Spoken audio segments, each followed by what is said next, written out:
د امیرالمؤمنین شیخ صاحب د خوا چې کوم نوی فرمان توشیح شوی یا تایید شوی دی د اوس وخت کې، یعنی قانون،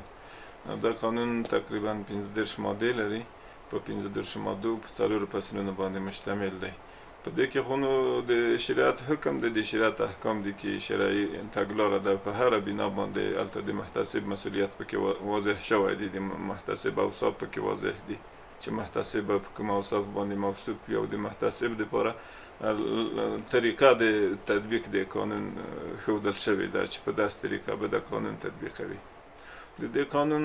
ګټه خو نو ده چې د موږ د خلکو، د عامه خلکو، د ټولو خلکو د چې اسلامي ټولنه ده، مسلمانان دي، د هغو غوښتنه د ټولو خلکو ده چې باید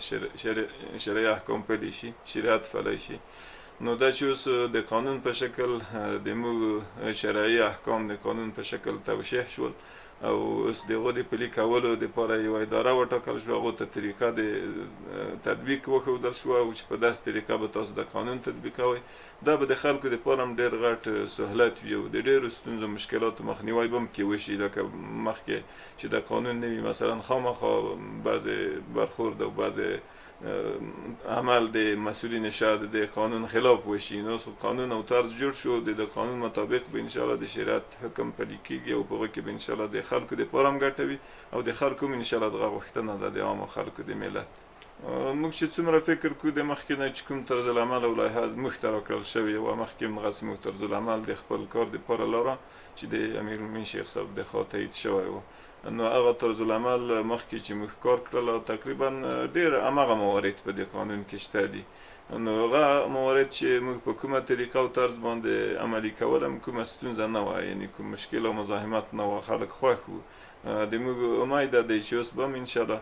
دا چې اوس خو د قانون په داسې یو تعجیب شکل جوړ شوی دی چې هر چا ته قناعت ورکوي. د قانون چې نفس څوک وګوري قناعت بخشه دی. یو څوک چې لږ پوهه یا علم پوهه لري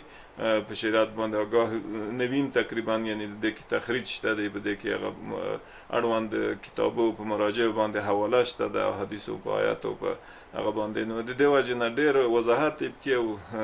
ګټه یې دا ده چې د مخکې څه تفاوت هم ده دی چې دا داسې په ډېر داسې شکل جوړ شوی دی چې نفس یو څوک وویني زه هم خپله به په دې باندې قایل کېږي او اعتراف وکړه چې مني ځانه دي. انشاءالله د اوس مخکې موږ دلته څه ځوانان راغلي وو، د هغو څه مجلس و، په دې اړه باندې دغه د لوبو مربوط لوبې چې کا د لوبغاړو مشران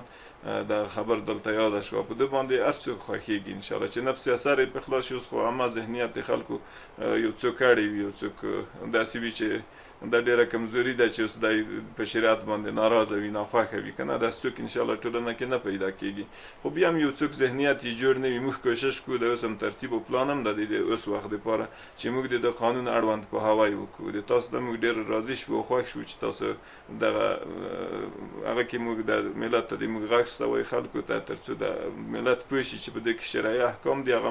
مغه شریعت دی چې موږ غوښتله، د خلکو غوښتنه وه. نو هغه د قانون په شکل اوس دلته په دغه کې په داسې ترتیب هغه شوی دی چې یعنی د قانون په داسې طریقه پلی شي چې د مسؤلین ورته متوجه شي، تر څو د خلکو یو عامه ذهنیت جوړ شي، ښودنه ورته وشي، مراتب لري. نو دا به ډېر ښه انشاءالله د ما په نظر ښه تطبیق شي، خلک به یې هم ومني، کومه ستونزه به انشاءالله نه شي پرې.